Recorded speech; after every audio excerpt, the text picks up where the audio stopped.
Hi, everybody. Welcome to another edition of Packers Unscripted. From Packers.com, I am Mike Spofford, joined, as always, by my partner in crime, Wes Hodkiewicz. We're coming to you here from our studios at Lambeau Field to review a down-to-the-wire last-second victory, 24-22, over the Houston Texans on Sunday at Lambeau Field. The Packers have improved to 5-2. There's a lot of ground to cover with regard to this game, Wes, but I think the discussion from this one starts with Jeff Hafley's defense, because while 22 points is not a number where you go, oh, the defense played great, when you watched what happened out there on the field, the defense played great. It did, Mike, and it was one of the more creative, impressive, and consistent performances I think we've seen from the Packers defense this season. And I don't want to get hyperbolic about it because I just got done with last week saying, okay, they only had 2 quarterback hits on Murray and no sacks, but it was one of their best pass rushing performances.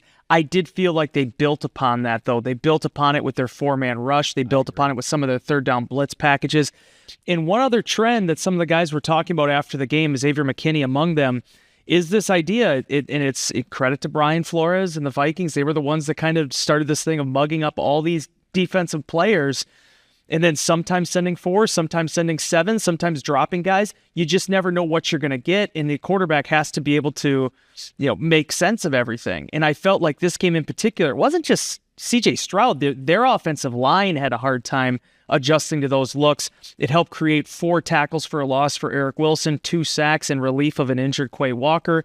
I think I absolutely love what they're doing with Rashawn Gary. We talked about the need of trying to get him moving around a little bit more, not just having him come off the weak side, being able to kind of build upon some of the traits that we talked about early in his career with having some positional versatility on the line. And then first and foremost, they threw for 86 yards. And whether that's opposition being afraid of attacking the secondary now with having Xavier McKinney over the top of it, whether it's just the time clock of the quarterback getting disrupted, what have you, when you are limiting a quarterback, the reigning NFL Offensive Rookie of the Year, to under fewer than 100 passing yards, you're doing something right defensively. Yeah, it was pretty impressive. I mean, Joe Mixon certainly had his share of success. He ends up rushing for over 100 yards.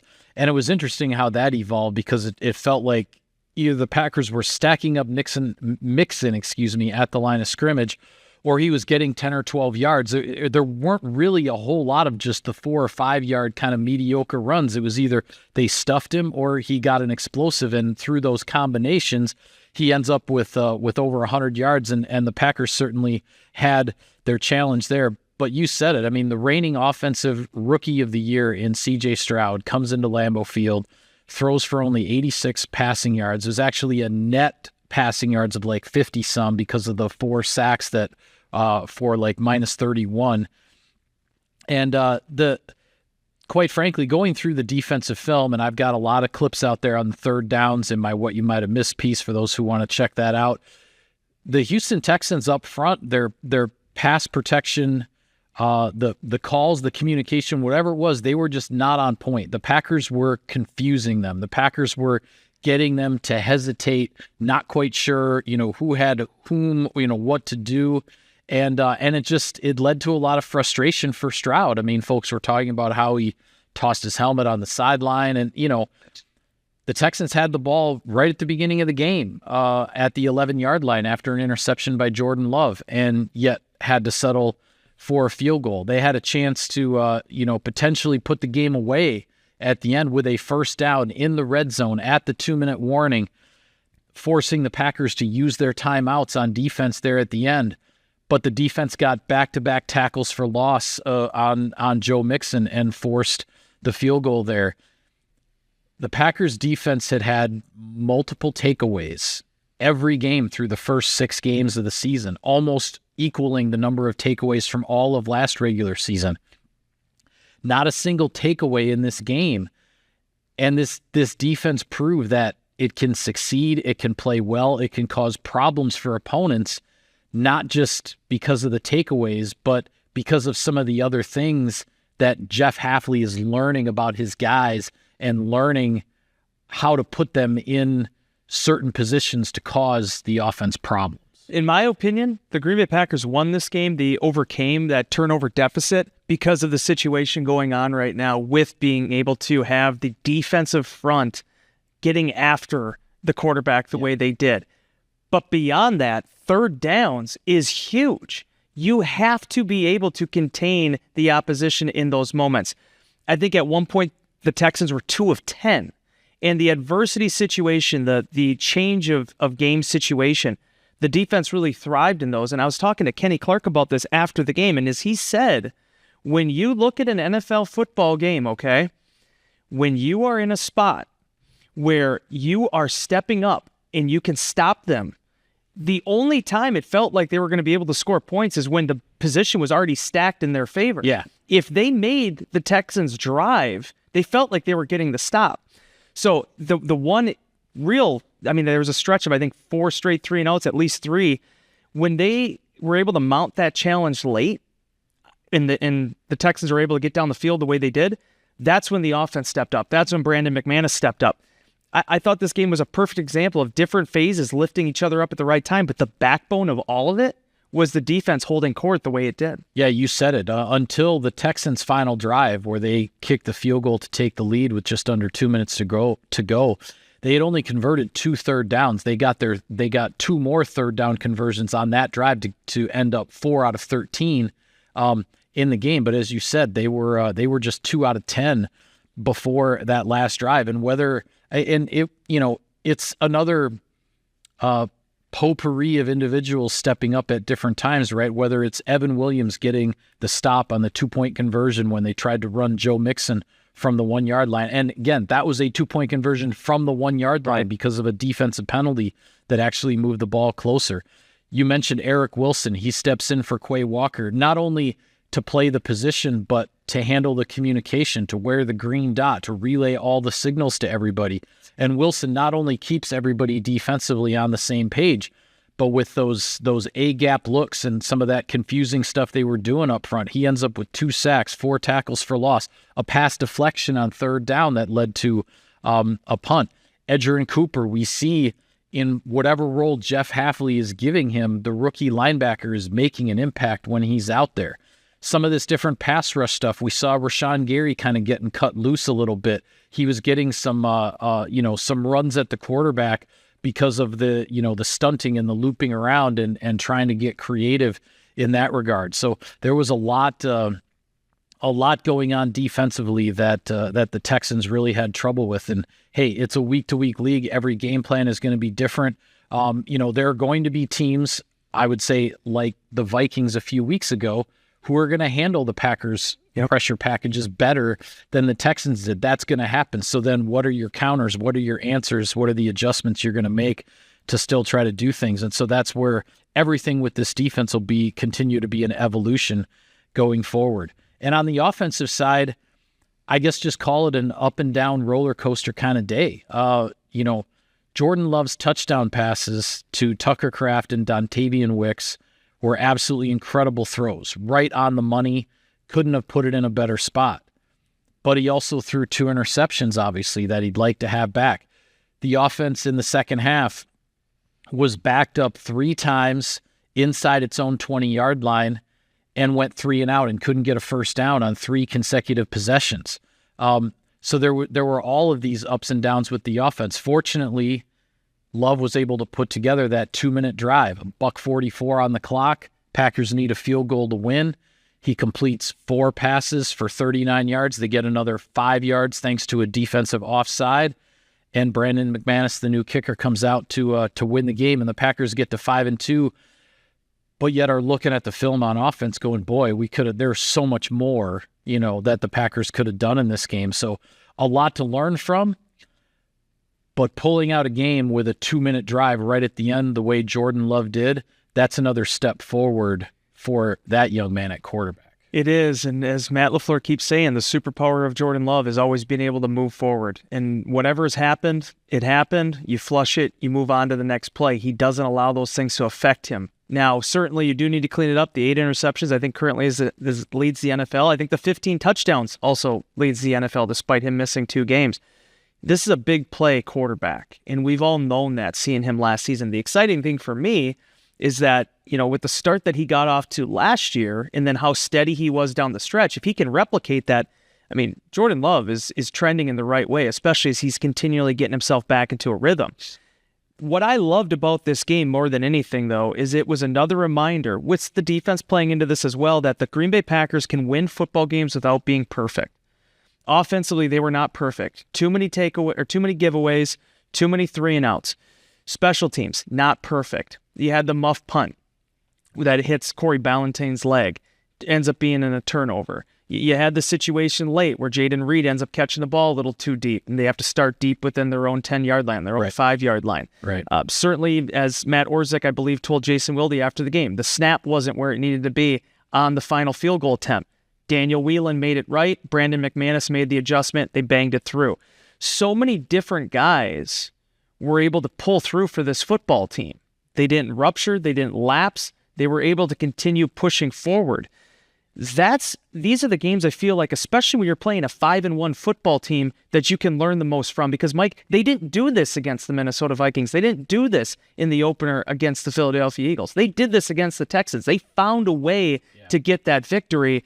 And now as you press forward, and you cannot look past the Jacksonville Jaguars, you have to take care of business this week, but they have another one in 2 weeks on deck against the Detroit Lions. The stakes are going to get higher more and more as you press through this season. I feel like early crucibles like this are the things that really galvanize a football team. Yeah, absolutely. And as much as there were all these ups and downs on offense, you said it, there were ups and downs on special teams as well, because there were the miscues on the punt returns. But man, what Daniel Whelan did, both as a punter and as a holder in this game, 5 punts, he averages 58 yards gross, but more importantly, 51 yards net. If you're averaging 50-plus yards net punting when you have to punt that many times in a game, that's where your punter is significantly impacting field position. And I mentioned, the 3 straight 3-and-outs when the Packers were backed up. Well, the Texans, after those 3 punts from the Packers being backed up, they didn't start any of those drives in front of their own 40-yard line. I believe it was like the 25, the 32, and then the 38. And the 38 at the end was the one where then they put together their drive to get the field goal. But though when a punter is punting from the goal line, with the snap putting him on the goal line to kick the ball, teams are hoping to be able to get the ball at the 40, the 45, the 50. That didn't happen any of those times when Whelan was kicking. And then with the hold at the end, of course, everything goes perfectly smoothly with the operation when the Texans call the timeout to try to ice McManus, right? Everything is picture perfect. The kick is absolutely right down the middle, splits the uprights. But then you have to do it again. And Whelan got a difficult snap there for McManus. The kick wasn't exactly right down the middle, but it was obviously good, hugging right inside the upright there. That hold, man, you and I were sitting next to each other in the press box, and both of us kind of went, oh yeah, when we saw that snap, it was to our end zone, like that's the one we're nearest to. Yeah, we had a perfect view of it, and it was oh boy, and you can't give enough credit to Daniel Whelan. He's a second-year punter who really just learned all the nuances and the details and everything that go into holding for place kicks last year as a rookie. And he looks like one of the best in the business right now. It's really been impressive what he's done.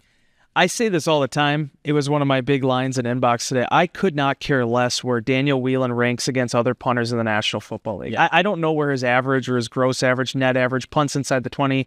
I don't know where any of that stuff figures in. But I've always held this maxim. Same thing with when Mason Crosby was here. Mason Crosby was never a Pro Bowler, and he had a couple down seasons. But for the most part, improved throughout his career and was a real stalwart for them in that area.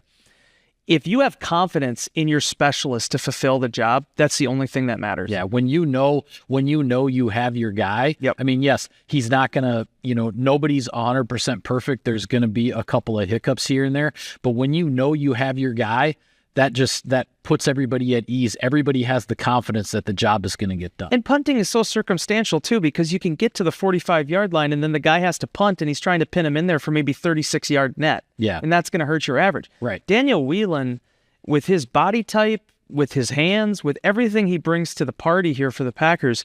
He has, while there's been all this consternation over the kicking position the last year and a half, Daniel Whelan has quietly settled the punting thing, which had been a rotating door for the last decade at that position. Basically, since Tim Mastay was let go in 2016, the Packers have been going through one punter after the next. Yep. Daniel Whelan's the guy. And it's just been incredible to watch his maturation, because it's not that he just won the job and then, okay, well, now you just roll with him. No, I mean, this guy has become one of the real, central characters of this football team. Yeah. With the way in which he's affecting field position. Yeah, he's an anchor. He's an anchor on this special teams unit. There's no question about that. I'm going to take care of a little bit of sponsor business here, Wes. Sirius XM NFL Radio delivers hard-hitting analysis and up-to-the-minute NFL news that true football fanatics need 24/7, 365. And at Cousin Subs, we have something for everyone, like our Wisconsin cheese curds, mac and cheese, golden fries, and creamy shakes, all paired with your favorite sub or sub in a bowl. Cousin Subs, 50-plus years of better. All right, well, the good news is the Packers are 5-2. The bad news is 5-2 is only good for third place in the NFC North, because the Detroit Lions squeaked it out against the Minnesota Vikings in a wildly entertaining game. I mean, I obviously wasn't watching it, but I watched the highlights, and I was kind of like, wow, did everybody get their money's worth in that one as well? Detroit beats Minnesota on a late field goal after blowing an 11-point lead in the fourth quarter. Detroit is 5-1. Minnesota is 5-1. Green Bay is 5-2. And the Chicago Bears, who were on their bye this past week, are 4-2.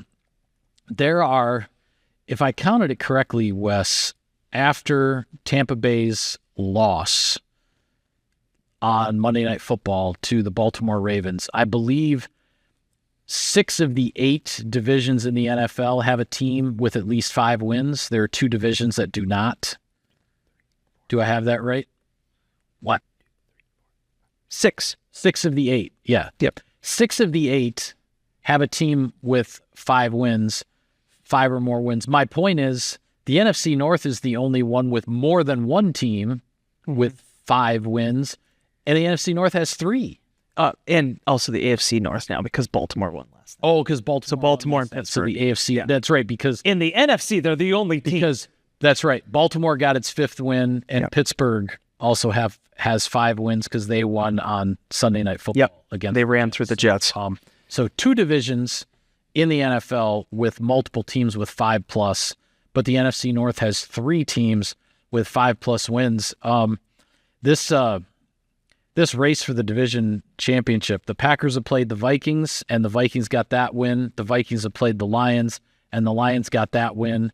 Those are the only division games that have been played so far. This race for the division title is barely getting started. I've heard so many good things about Cole Kmet down in Chicago, and just watching him from afar, I've gained a lot of appreciation for the way he speaks, obviously the way he plays. And it was really interesting on Monday, as the Bears were getting back from their bye week, he met with the media, and they were asking him about the North, and he said, yeah, I mean, I'm not crazy about this. I mean, why would you be? You don't necessarily want to be in a situation where you're having to be 4-2 and in 4th place right now. Yeah. But as he said, these are also the games you want to play in. This is the type of competition you want to have, especially for a young team like that trying to improve. It is going to be an absolute barn burner to the finish line. I just don't think there's going to be any scenario in the next month that would change that. There's going to be so many division games in the NFC North that are going to really dictate not only who's in the lead of this thing to try claiming that championship, but also trying to get into the playoffs there. So yeah, there's a lot that goes into that. I felt the Detroit-Minnesota game, you mentioned the down-to-the-wire nature of that thing. One, I think it worked out to Green Bay's benefit, the fact that Detroit won. They got that 0 finally off of the Minnesota Vikings.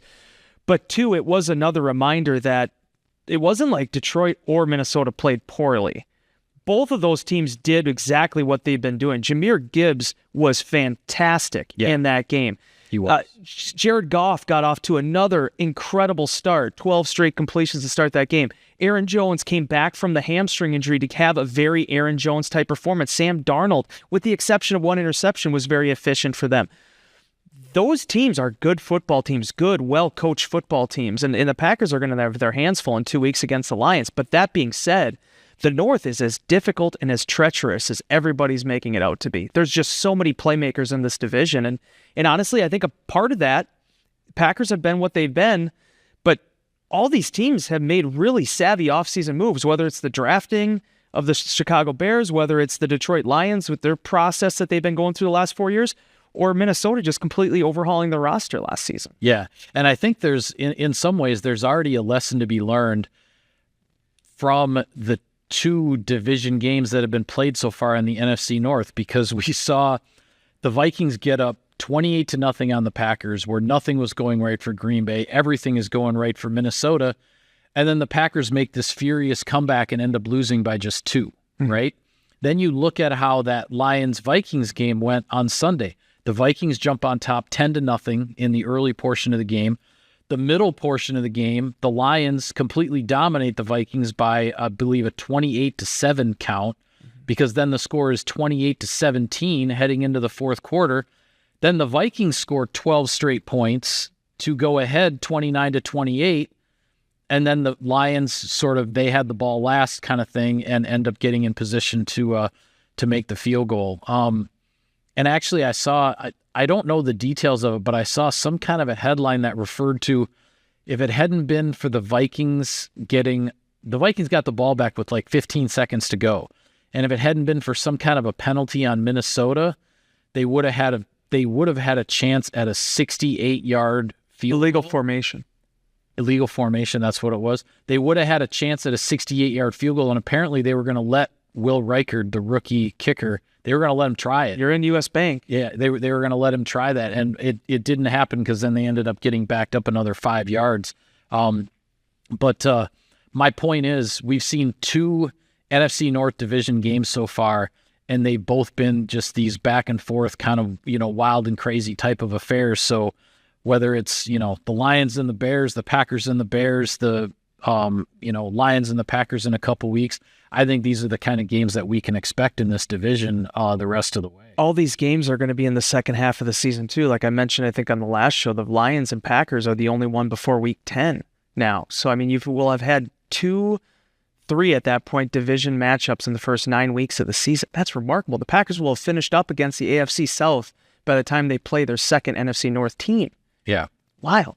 Yeah. And that last AFC South team the Packers have to play is the Jacksonville Jaguars. That will be this week's upcoming opponent. We'll talk about them more on our next show. You got anything else? I'm not letting you leave yet. One, we also got to make sure we talk about the NFL draft. We got to get that in. I do. I'm ready for that. Before you do that, though, okay, I need to mention one last thing, because when we transitioned to the segment the first time, I wasn't completely done talking about this matchup against the Houston Texans. So I'm going to give you my 3 stars, my 3 underrated stars that we have not discussed yet. We don't have to. But I just want to make sure this goes on the record. I want to hear it now. Okay.